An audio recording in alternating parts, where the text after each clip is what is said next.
ರಾಜ್ಯದ 3 ಕ್ಷೇತ್ರದ ಬೈ ಎಲೆಕ್ಷನ್ಗೆ ಭರದ ಸಿದ್ಧತೆಯನ್ನ ಮಾಡಿಕೊಳ್ಳಲಾಗುತ್ತಿದೆ. ಚನ್ನಪಟ್ಟಣ ಬೈ ಎಲೆಕ್ಷನ್ ಗೆಲ್ಲೋದಕ್ಕೆ ಕೈದಳ ಕಾರ್ಯವ್ಯೂಹವನ್ನ ರಚನೆ ಮಾಡಿರುವಂತದ್ದು.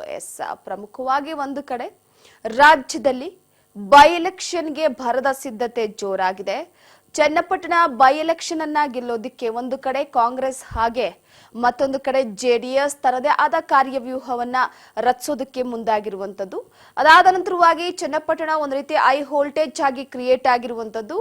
ಈ ಹೈ ವೋಲ್ಟೇಜ್ ಕ್ರಿಯೇಟ್ ಆಗೋದಕ್ಕೆ ಒಂದು ಕಡೆ ಡಿ.ಕೆ. ಶಿವಕುಮಾರ್ ಹಾಗೆ ಇಲ್ಲಿ ಯಾರು ಸ್ಪರ್ಧೆ ಮಾಡ್ತಾರೆ ಅನ್ನುವಂಥದ್ದೇ ಸದ್ಯಕ್ಕೆ ಪ್ರಶ್ನೆ ಆಗ್ತಾ ಇರುವಂತದ್ದು. ಇದರ ಜೊತೆಗೆ ಮತ್ತೊಂದು ಕಡೆ ಗಮನಿಸುವ ಅಂಶ ಏನಪ್ಪಾ ಅಂತಂದ್ರೆ, ಈಗಾಗಲೇ ಚನ್ನಪಟ್ಟಣದಲ್ಲಿ ಒಂದು ರೀತಿಯಾದಂತ ಗೆಲುವಿನ ಹಾದಿಯನ್ನ ತಾಳೋದಕ್ಕೆ ಮುಂದಾಗಿರುವಂಥದ್ದು. ಎಲ್ಲದರ ನಡುವೆ ಆಡಳಿತ ಮತ್ತು ವಿಪಕ್ಷಗಳ ಮಧ್ಯೆ ರಣತಂತ್ರ ಜೋರಾಗಿದೆ. ಬೈ ಎಲೆಕ್ಷನ್ ನಲ್ಲಿ ಮತ್ತೆ ಗೆಲುವನ್ನ ಸಾಧಿಸಬೇಕು ಅಂತ ಕಾಂಗ್ರೆಸ್ ಪಕ್ಷ ತೀವ್ರ ಪೈಪೋಟಿಯನ್ನ ನಡೆಸೋದಕ್ಕೆ ಕಾರ್ಯವ್ಯೂಹವನ್ನ ರಚಿಸ್ತಾ ಇದ್ರೆ, ಜೆಡಿಎಸ್ ತನ್ನ ಭದ್ರಕೋಟೆಯನ್ನ ಮತ್ತೆ ಅದೇ ರೀತಿಯಾಗಿ ಗಟ್ಟಿ ಉಳಿಸ್ಕೊಳ್ಬೇಕು ಅಂತ ತನ್ನದೇ ಆದಂತ ದಾಳವನ್ನ ಉಳಿಸೋದಕ್ಕೆ ಮುಂದಾಗಿದೆ. ಇಲ್ಲಿ ಯಾರು ಗೆದ್ದು ಬೀಗ್ತಾರೋ ಗೊತ್ತಿಲ್ಲ, ಆದ್ರೆ ಬೈ ಎಲೆಕ್ಷನ್ ಕಾವು ಮಾತ್ರ ಚನ್ನಪಟ್ಟಣದಲ್ಲಿ ಜೋರಾಗಿದೆ ಅಂತ ಹೇಳಬಹುದು. ಸಭೆಗಳು, ಸಮಾರಂಭಗಳು ಎಲ್ಲವೂ ಕೂಡ ನಡೀತಾ ಇದೆ. ಇಂತಹ ಸಂದರ್ಭದಲ್ಲಿ ಕಾಲಿಗೆ ಚಕ್ರ ಕಟ್ಟಿಕೊಂಡ ರೀತಿಯಲ್ಲಿ ರಾಜ್ಯದ ರಾಜಕಾರಣಿಗಳು ಈಗ ಚನ್ನಪಟ್ಟಣದಲ್ಲಿ ಒಂದು ರೀತಿಯಾಗಿ ಭರದ ಸಿದ್ಧತೆಯನ್ನ ಮಾಡ್ಕೊಳ್ತಾ ಇದ್ದಾರೆ.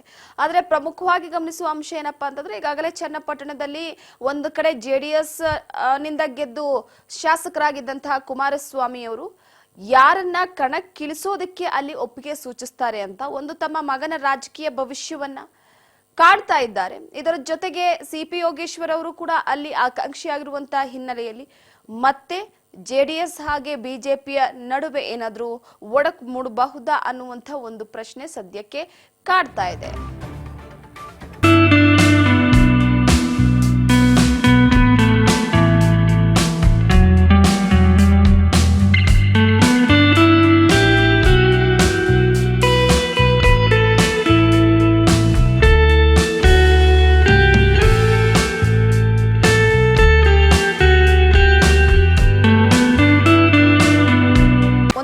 ಬೈ ಎಲೆಕ್ಷನ್, ಮತ್ತೊಂದು ಕಡೆ ಸರಿಯಾದಂತ ನಗರವನ್ನ ಬ್ರ್ಯಾಂಡ್ ಬೆಂಗಳೂರಿನ ಸರಹದ್ದಿನೊಳಗೆ ಎಳೆದುಕೊಂಡ್ರೆ ಆ ಭಾಗದ ರಿಯಲ್ ಎಸ್ಟೇಟ್ ಆಗಿರ್ಬೋದು, ಅದರ ವ್ಯವಹಾರಕ್ಕೆ ಶುಕ್ರ ದೆಸೆ ಬರಲಿದೆ. ಭೂಮಿಯ ಮೌಲ್ಯ ರಾಕೆಟ್ನಂತೆ ಏರುತ್ತೆ ಅಂತ ನಿರೀಕ್ಷಣೆ ಮಾಡಲಾಗಿದೆ.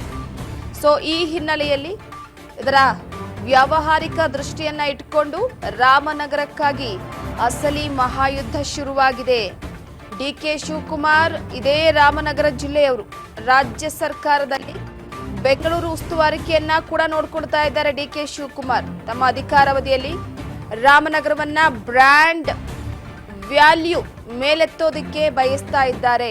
ಅದಕ್ಕೆ ಬೆಂಗಳೂರು ಊರುಗೋಲನ್ನ ಪಡೆಯೋದಕ್ಕೂ ಕೂಡ ಇರಬಹುದು ಅಥವಾ ಯೋಜನೆ ಹಾಕೊಳ್ಳೋದಕ್ಕೂ ಇರಬಹುದು ಅಂತ ಹೇಳಲಾಗ್ತಾ ಇದೆ. ಅದೀಗ ಚನ್ನಪಟ್ಟಣ ಬೈ ಎಲೆಕ್ಷನ್ ಗೆಲ್ಲೋದಕ್ಕೆ ಡಿ.ಕೆ. ಶಿವಕುಮಾರ್ ಒಂದು ಹೊಸ ಅಸ್ತ್ರಕ್ಕೆ ತಯಾರಿಯನ್ನ ನಡೆಸಿದ್ದಾರೆ ಅಂತ ಹೇಳಬಹುದು. ಈ ಹಿನ್ನೆಲೆಯಲ್ಲಿ ಒಂದು ಕಡೆ ರಾಮನಗರ ಜಿಲ್ಲೆಯನ್ನ ಬ್ರ್ಯಾಂಡ್ ಬೆಂಗಳೂರು ಸುಪರ್ದಿಗೆ ಸೇರಿಸೋದಕ್ಕೆ ಇದು ಒಂದು ಒಳ್ಳೆಯ ಅವಕಾಶವಾಗಿದೆ. ಆ ಹಿನ್ನೆಲೆಯಲ್ಲಿ ಈ ಅವಕಾಶವನ್ನ ಬಹಳ ಸದುಪಯೋಗವಾಗಿ ಪಡೆದುಕೊಳ್ತಾ ಇದ್ದಾರೆ.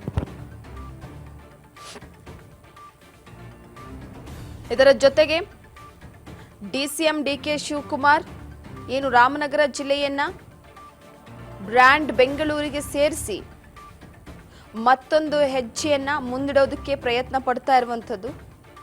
ಸಹಜವಾಗಿಯೇ ಇದು ಬಿಜೆಪಿ ಜೆಡಿಎಸ್ ನಾಯಕರನ್ನ ಕೆರಳುವಂತೆ ಮಾಡಿರುವಂಥದ್ದು. ಯಾಕಂದ್ರೆ ರಿಯಲ್ ಎಸ್ಟೇಟ್ ಅಜೆಂಡಾ ಅನ್ನುವಂಥ ಆಕ್ಷೇಪವನ್ನ ಒಂದು ಕಡೆ ಹೇಳ್ಕೊಂಡು ಬರ್ತಿದ್ದಾರೆ.